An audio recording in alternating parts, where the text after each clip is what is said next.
Hey guys, welcome back to Chickadee Farm. I'm out in the garden today and we are going to be ripping it out, taking all of the vegetation out. There are still tomatoes on the vines, and if there's ones that are looking like they're blushing, I will pick them, even though I told David I wasn't gonna pick any more tomatoes because I really don't need any more. And then I think there's a few peppers left, and then like leeks and my spring onions. I think that's pretty much all that's left. Maybe a few beans here and there. I'm gonna leave the greenhouse for now. We did have our first frost on October 13th, which was just a couple days ago. And we don't have another one forecast for at least the next 10 days, but it's just time. And if you caught my wreath making video a bit ago, you'll know that we had some exciting news and that we ended up buying this property a couple weeks ago, just closed a couple weeks ago. It was very unexpected. We were not planning to purchase it, but things just worked out how they did, and we do love the property, and the house is nice. It's not our final resting place, but it will do for now. Anyway, that means that we can make some fairly significant changes now, which we couldn't do when we were just renting.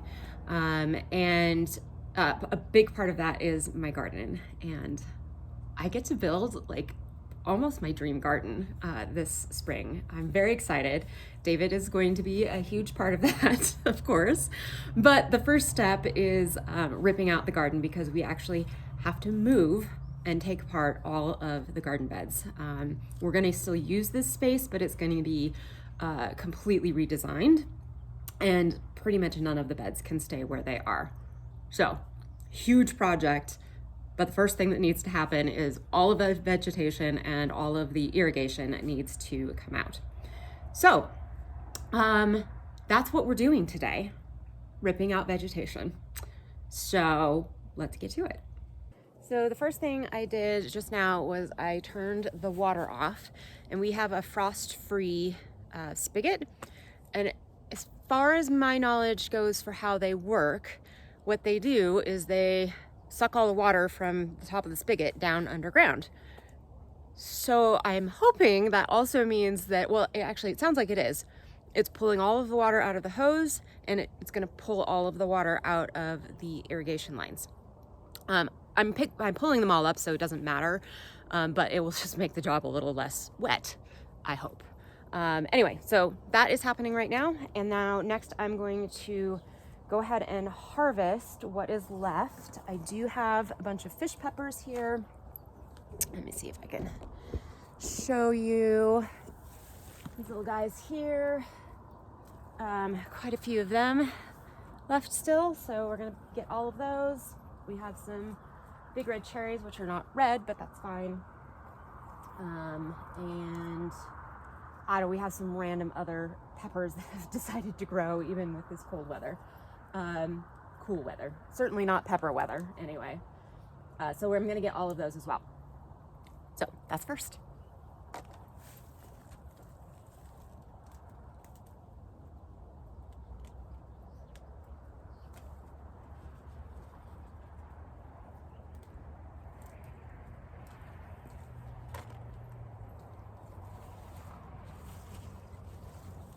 You know, since I'm ripping up these plants, it would be easier to do it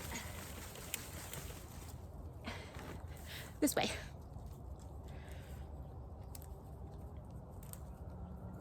These fish peppers, holy cow, they were just so prolific. I will definitely grow them again, and they're really good. They're spicy. I did make some hot sauces out of them while I was at Mom's, and yeah, they're spicy. But good, super tasty, so. And they're not so spicy that they I like spice, but I don't like hot.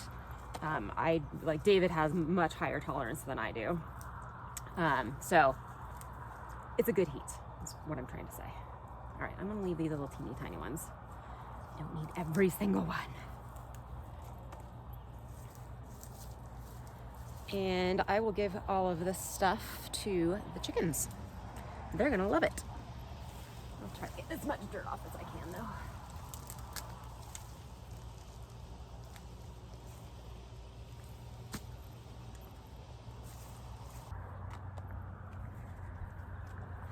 Interestingly about the fish peppers is when I was looking up recipes for hot sauces for them, so this is originated in the south of the US, and it actually calls for you to use them when they are white like this.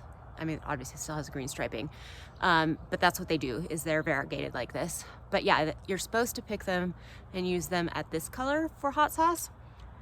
I didn't know that, so I had only picked the ones that were red, but it still tastes great, and it's actually a beautiful color.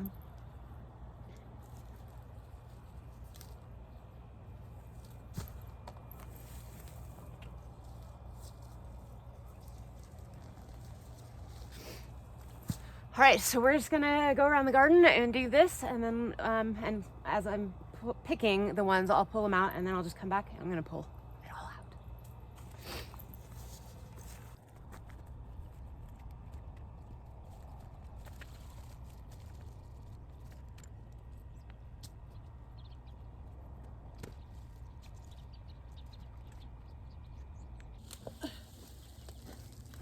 Look how huge this broccoli is. I can't believe it. It's just massive. The girls will love this.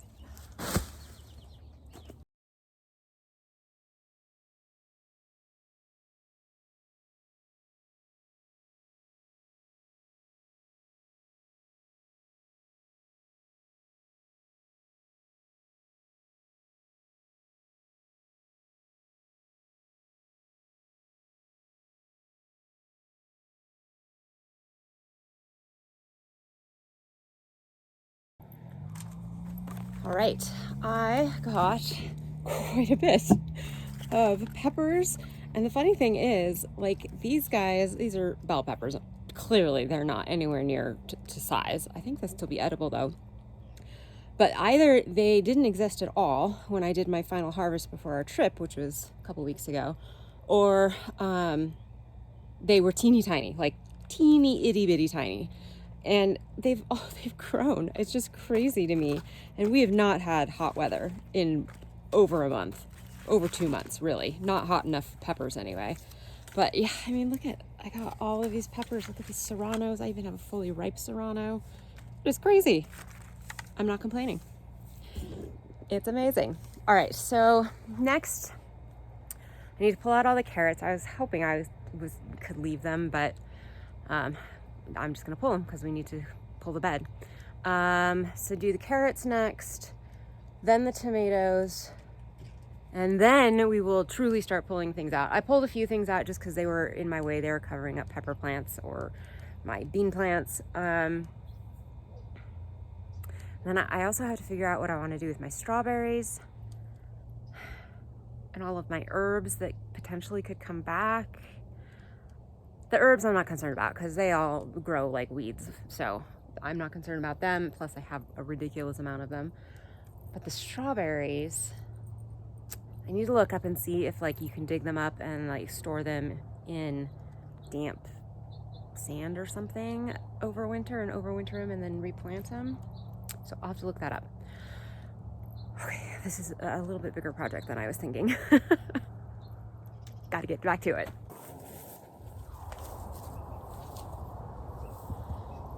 One of the bummer herbs are my chives, but I think I definitely will just dig these up and put them into pots because they will overwinter. I'm 90% sure, and I'll just put them in the shed underneath the windows so they get some sun, but a little tiny bit of sun, and they're somewhat protected, and hopefully they'll overwinter because chives don't grow very fast first year.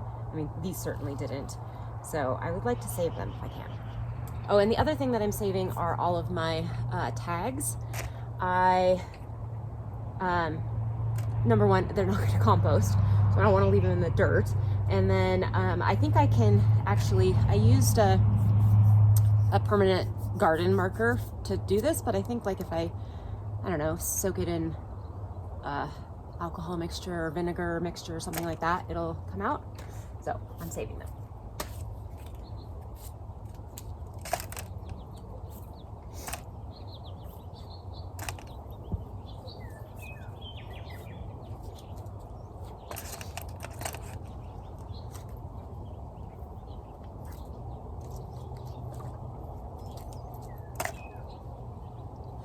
The other funny thing that happened is as soon as we got cool weather, all of my nasturtiums have come back, and they're not blooming a whole terribly lot, but they definitely have come back and are beautiful. In fact, in my corn bed, they've kind of almost taken over the corn bed. Anyway, kind of fun. Carrots.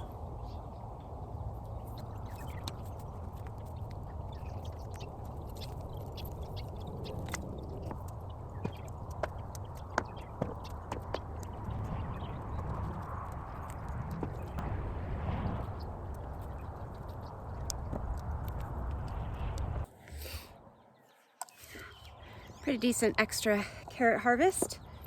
Most of them are pretty small, so I'm gonna have so much preservation to do because of this, but I'm just gonna get them washed up and maybe chop a tiny bit smaller and freeze them, because most of them, they won't store very well. They're just not big enough. But I got a few that are decent sized. Yeah, so anyway, still happy with it. All right, I have gone through all of, oh wait, I haven't gone through those tomatoes yet. Still need to go through those tomatoes. I don't think there's gonna be much on them, but oh, I got another huge basket full of tomatoes. I forced myself to only pick the ones that obviously had some blush on them. And then a couple of my Jersey Devils that were, you know, very large. They're still green, but the ones that I picked before that were really green, they actually did ripen. So it should be fine. All right. Yeah. Wow. Okay, so I also have a ton of herbs, which I mentioned. I think I'm gonna just cut them all off of the ground, hang them up to dry, and whatever dries, and I'll pack away for storage. But I'm not gonna worry about it because other than the oregano, I have plenty of all of the herbs for the year and probably beyond. And then, yeah, and then just start ripping out stuff. It's kind of sad, I have to admit, tearing out all of this work, but it's all looking pretty sad anyway. All right, I'm not gonna show you all of it because it'll be a lot. So I'll probably show you a bed, and then I'll bring you back when I'm completely done and show you what everything looks like. I have torn out everything that was lining the beds except that marigold. I just can't yet. I can't do it yet. It'll be the last thing. But all of this, so it's easier to get to the beds. I do have those lavender over there that I need to dig up because I do want to save them as well. So that'll be fun. But all right, it is time.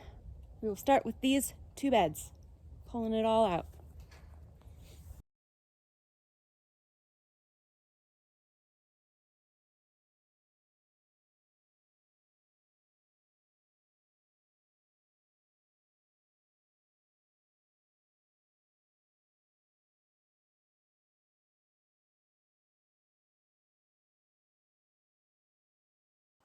I have it all done. Oh, no. What am I talking about? I do not have it all done. I have all of the beds that need to get taken apart sooner rather than later done. And wow, look at my hair. So let me just show you, and I'll show you what else needs to be done still too. All right, so you saw me do these 2 beds. I had the corn, carrots, and celery. I started ripping things out, like I ripped all of the chamomile out with the roots, and then I was like, well, that's just silly. I don't need to have them completely clear, so I might as well just cut them off. So I just started cutting off the plants, like this guy. This was just a sage. I missed a piece, but I'm like the celery. It's super small. I'm not going to try and harvest anymore, but it can just stay there. It's totally fine. Oh, I knew I was going to miss some tags. And then I did leave a few of the flowers because there actually are a ton of bees out right now. And, you know, this is kind of their last hurrah, so I wanted to leave them stuff. But yeah, these beds all done. This one, and here are my huge piles of stuff. Yeah, you will definitely see lots of tomatoes, green tomatoes. I am not going to try and ripen them all. And I don't really want to make like salsa verde or anything like that out of them. Just another pile. Oh, and the other thing about the tomatoes is I seem to remember that I read somewhere that you shouldn't give too much tomato foliage to chickens. So I'm gonna look it up again, but I'm gonna keep it separate for now because I don't want to give it to them if that is the case, because that's a lot of tomato foliage. But this is a chicken pile here. It's like the beans and the carrot tops and all of the some of my squash, pepper plants, all of that stuff, which is great for them. But I don't want to give it all to them at one time. They actually have a huge pile in their coop right now as it is. This could be another pile for them. This has all the tomatillos, and I know they're related to tomatoes, but it's not like a super close relation. So I'm gonna look it up because there's tons of little tomatillos on them, and I think they'd enjoy that if they can actually eat them. So yeah, and then all three of these beds, I couldn't get actually no, I did get the first row of supports that I had here, trellising, but I have run out of steam, and these can stay here until David comes out and he can take them out for me. So what do I have left? I have this whole bed. I have the zucchini are still okay over there, and there's a couple little ones on there. So, and since we don't have any frost scheduled, see what I get. And also I just ran out of steam. So this is the last bed that needs to be done. I also need to take off this whole system here and get it put away. And then my next project is to come out and take up all of the irrigation from each bed, and I have it all along the perimeter as well, so that all needs to come up. And then I didn't pull up most of the stuff along the fence line yet, all these tomatoes, because we don't need to move them right now to be able to take apart the beds, so they can just stay there. Oh, hi Madeline, what are you doing? And then this is where my strawberries are, and again I'm leaving these flowers for the bees. It's mostly calendula and some marigolds, and here are the rest of my strawberries that I have to figure out what I'm doing with them. But yeah, oh, and I left those tomatoes over there as well. So that is the garden clean out for 2023. So I do want to show you my harvest too. This is just a couple of tomatillos that I had missed and the dill heads with seeds. And under, I have one zucchini, and then under all of these tomatoes are a bunch of peppers and green beans. And then these are the tomato, this one's full, this one's probably about half full of kind of ripening tomatoes. And then this is all of the sage and rosemary one-time plant that I pulled. This is all leeks, and underneath it are the carrots. I don't remember what's, oh, and my spring onions are there. These are my chive plants that I need to pot up. They'll be fine for a couple of days out here. But yeah, this is truly my final harvest of my garden. I know I keep saying that, but I just couldn't leave it there. So like I said, we definitely still have some stuff to do. Probably actually will come out tomorrow and like finish up this one bed back here, and hopefully tear out all of the tomatoes along the fence line. The other thing I'm not sure what to do with all of the piles, because right now where my compost bin is going to be in the middle of the new garden. So it's going to move. So I don't want to put all of that there and then have to remove it again. So we need to figure out where to put that stuff. It might just go out in a pile in the field. And yeah, so I hope you enjoyed coming along with me to rip out my garden. Like I said, it's a little bittersweet. I am leaving everything in my greenhouse. We won't have to move that till probably the spring. So I'll still be able to harvest from there for a little while. But hope you enjoyed it, and we will see you next time. Have a great day.